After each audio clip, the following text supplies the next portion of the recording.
The venture has seen a stark decline in financings month over month, April to May. I think we were over 900 million in April, which remember last year, the exchange was averaging $1 billion a month. So we're 900 million in April 2022. That drops to about 430 million in May. I think we're going to see a comparable drop in June. I think we're going to see a print below 300 million in total financings raised on the TSX Venture. So yeah, liquidity has completely dried up. It means valuations are going to be going lower. It means news flow ultimately is going to start to dry up. So there is going to be a chain reaction. There's going to be a lot of downward pressure. We've got at least another one or two, big rate hikes coming. We warned about that, in our April podcast, saying these rate hikes were going to bring asset prices down. That's happened. It's not over. The question is this. At what point do you start buying small and micro cap stocks? You, Canadian ones on the venture. At what number do you want to see on the composite? And you know what? It is just where sentiment's at. It is around that 450 mark where you're going to feel comfortable. I'm going to throw a flyer at 10 different companies in 3 or 4 different sectors because they're just so battered and bruised. And to get to that level where it's basically you got an 80% coupon in your mind, it is probably that 450 range. The U.S. equities are still too elevated. This is what gives me pause and kind of just, the NASDAQ's off 30 or 35%, but the Dow being down, whatever it is, but just about 20%, it's kind of hovering right around that sort of bear market territory. The Dow could easily fall. The Dow and the S&P could easily fall another 10, 20%. What does that do to the venture? Easily another 30%.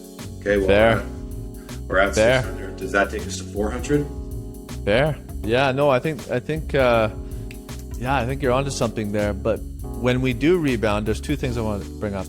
When the venture does rebound, number one, most of the gains will be made in the first 90, maybe 120 days.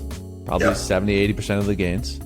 If you look historically, that's typically what happens. And number 2, what's the first sector? What's going to save the venture, right? So over the last 15, 20 years, there's always been 1 or 2 hot sectors that just help the venture just rally and bring in, foreign money. They recapitalize the entire exchange. Bingo. So certain sectors get hot. We've seen it with gold and silver, 2010, 2011. Yeah. We've seen it with rare earths, 2010. We saw it with cannabis 2 or 3 different times, starting in 2014, 2015, 2017, 2018. Lithium, 2016, basically on and off through 2021. But there's always 1 or 2 sectors that kind of lead the way. And I think the revitalization of the TSX Venture is going to go back to its bread and butter on this next run up, whenever that may be. Mining. And I think it's going to be mining. And I think it's going to be precious metals. Yeah, it makes sense. Listen, if inflation stays hot and stays a bit out of control, people are investing in things that are real. I think they need to take a breath and look around. Everyone's in cash right now, like frozen, looking around. What do I do? Everything's falling. A lot of what they're looking at is falling. Gold has been relatively stable. There needs to be some success stories, some positive discoveries, some big headlines.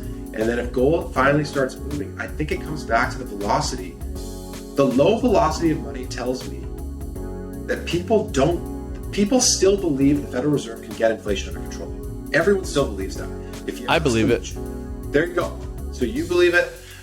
I go back and forth. I think are they successfully bringing asset valuations down right now? Yes.